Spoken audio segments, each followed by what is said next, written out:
Terrible Things by Eve Bunting. Illustrated by Stephen Gamble. The clearing in the woods was home to the small forest creatures. The birds and the squirrels shared the trees.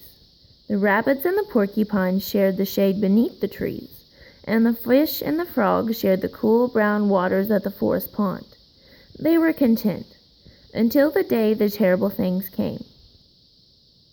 The little rabbit saw their terrible shadows before he saw them. They stopped at the edge of the clearing, and their shadows blotted out the sun. "We have come for every creature with feathers on its back," the terrible things thundered. "We don't have feathers," the frogs said. "Nor we," said the squirrels.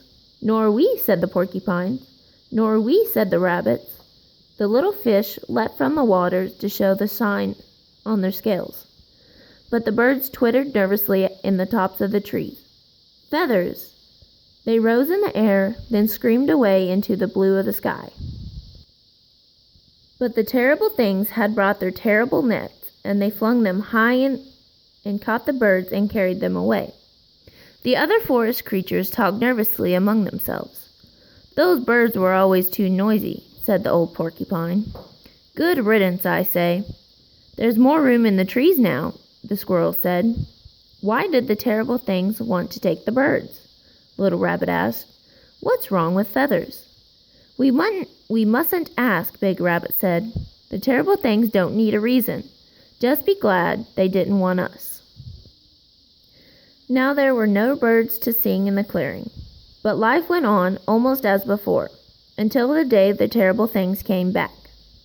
Little Rabbit heard the thud of their terrible feet before they came into sight. "We have come for every bushy-tailed creature who lives in the clearing," the terrible things thundered.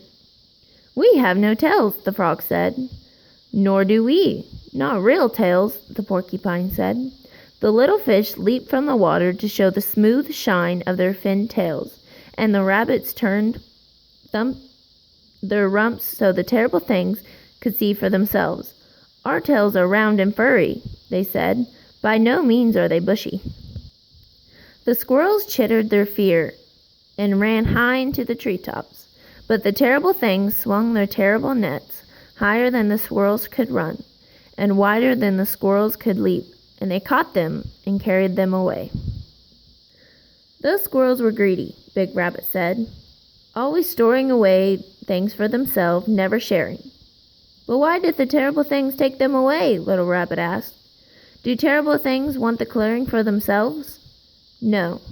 They have their own place," Big Rabbit said. "But the terrible things don't need a reason. Just mind your own business, Little Rabbit. We don't want them to get mad at us."